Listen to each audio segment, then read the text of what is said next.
seeing me again, Doc. Hi.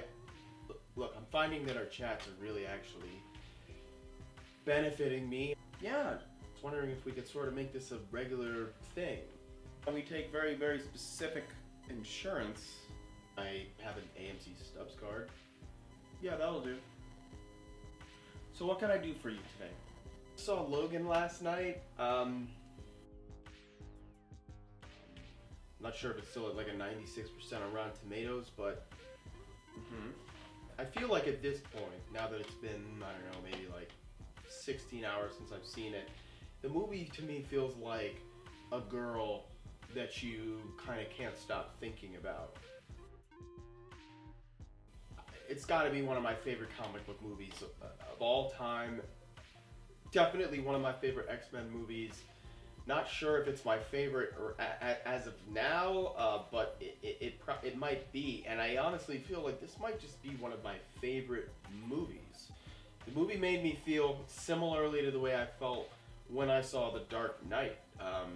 Kind of like transcendent and so immersed in the film and the story and the characters that I don't see through the seams at all. It's definitely one of my favorite movies of this year so far. I mean, it's still pretty early in the year. Hugh Jackman's performance and Patrick Stewart's performance were fantastic. 17 years of playing the role, I think that it goes a long way. The character that kind of stole the show for me was Daphne Keane, who plays X-23, and that's a character that I've been like wanting to see come to life like on screen, I guess, since I sort of was first introduced to her, I guess, on X-Men Evolution, the animated series.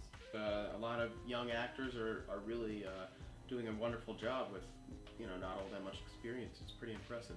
She was just incredible. Her physicality, you know, she doesn't really speak a lot in the movie, but when she did, it was so impactful. Clearly kind of showing that she has this connection with, you know, Logan and Wolverine was really, really powerful. She reminded me a little bit of Eleven from Stranger Things, like kind of more violent cousin. Mangold should really be applauded here. I mean, you know, he made a film, I think, that was no longer handcuffed by this like kind of PG-13 studio-controlled mentality. I mean, it was great technically.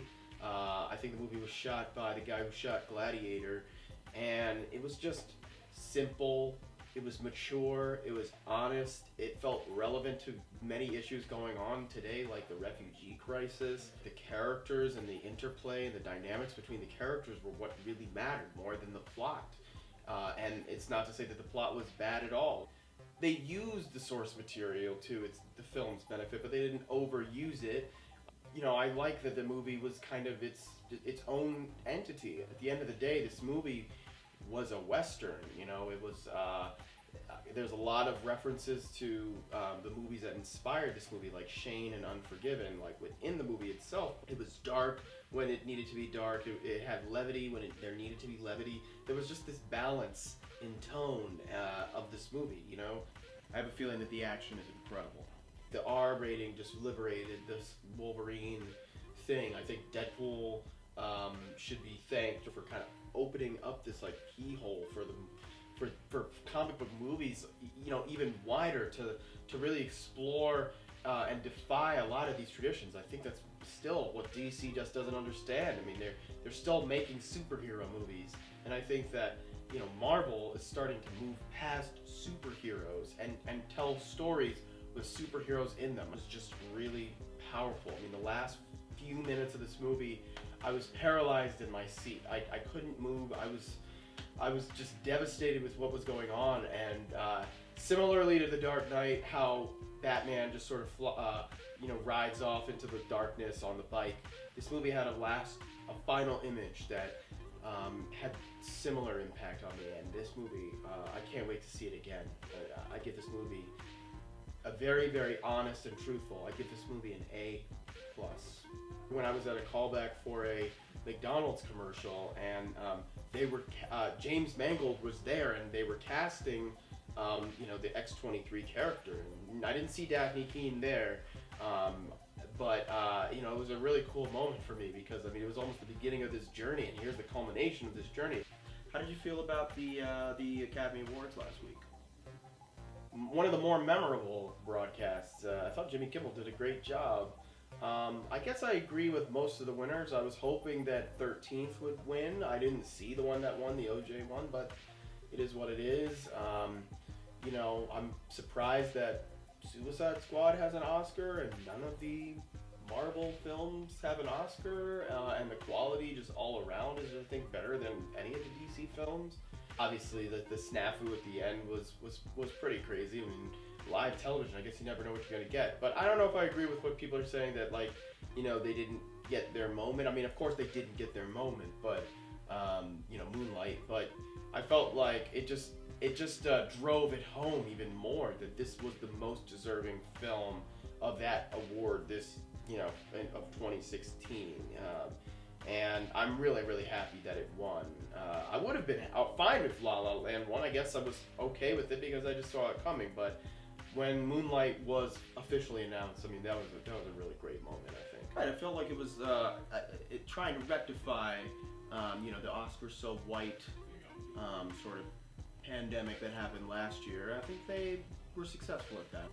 Well, Jordan, you know, I think that this is great. I mean, if this seems to be helping you, then we should make this a weekly thing. But you're sure it's okay if I, you know, come in and check in with you once a week? Come on by and we will talk about whatever movie that you want to talk about, as long as you feel like it's helping you. Thanks, Doc. Keep on keeping on, Jordan. We'll see you next week, okay? I really do appreciate it. All right, I'll see you again.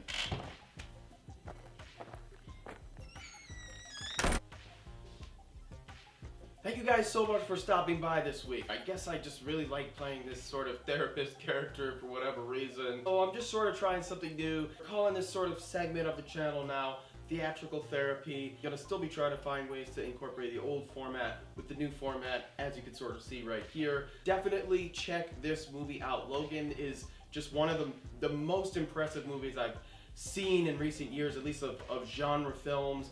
Certainly the Oscar movies were incredible, obviously, but you know, for as far as genre movies and comic book movies, this one, I mean, it is really something special. So I really hope you do get a chance to check it out. Don't take little kids to see this movie unless they're, you know, very precocious, much like the character X-23 in the movie. Definitely please like, share, subscribe to the channel, and you know, I'll keep you updated and posted on, you know, new things to roll out, and I'm just really excited about this sort of new kind of chapter in, you know, the Vigilante Mode Productions kind of world. So, you know, please support, you know, let me know if you like this kind of thing going on. Until next time, guys, the doctor will see you next week.